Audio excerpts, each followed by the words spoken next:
زنانه واده کېدله که نه مور یې ورته وی د خاوند به د دریو څیزونو خیال ساتي د سترګو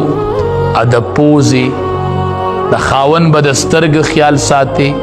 د پوزې به یې ساتي او د غوږونو به یې ساتي ډېر قیمتي نصیحت یې ورته وکړو په لنډو خبره لوري ودېدله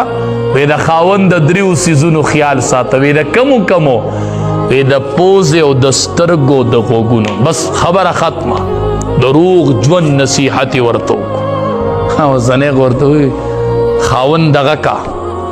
لکه دباوې کا قابو کې راوله ګوره هسې نه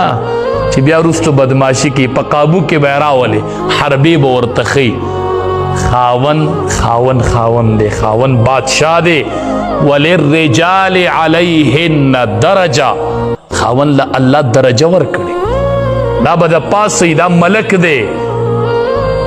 نه ته ملک یې خو د کور په کارونو کې به په بار کې به ملک نه یې دا به ورته وایي مخه تې واله نه خو د ته کور روانه یې وی د دریو خبرو به یې خیال ساتي هغې وی ښه وی څنګه وی د سترګو به یې خیال ساتي وی څنګه به یې د سترګو خیال ساتم وی هر ټیم به ځان سنبال ساتي چې دی تا ته ګوري چې ته ډولی یې هر ټیم به سنبال ګرځي کور بس چې این ټیم دا ګورې د شریعت مطابق آرایش کول دا د خاون حق دی ګورې دا کتابونو لیکلي دي ښه چې ښځې ته وایي چې ما ته ځان ډولی کا خو د شریعت خلاف نه نری لوپټه نه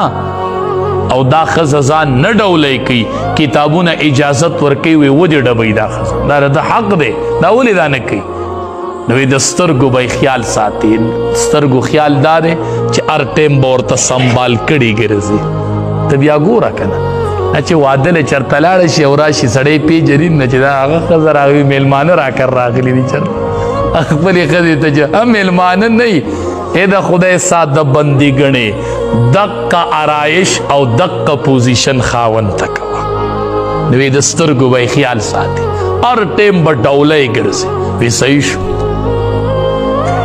د پوزې به هم خیال ساتي د پوزې خیال یې څه دی وی هر ټیم به خوشبوی لګوي خو چې دې بوی راکاږي چې په ده د عطرو بوی لګي او د غوږونو خیال یې دا دی چې داسې خبره به ورته نه کوي چې هغه د خاوند په طبیعت چپه ولګي نو چې یو کم ښځه دا کار کوي که نه چې هر ټیم ډولی ګرځي سنبال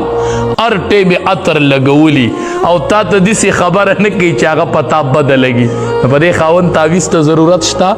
دی وی موږ له پې تعویض وکړه سره تعویض ته ضرورت نشته هر ټیم ډولی ګرځه هر ټیم عطر لګوه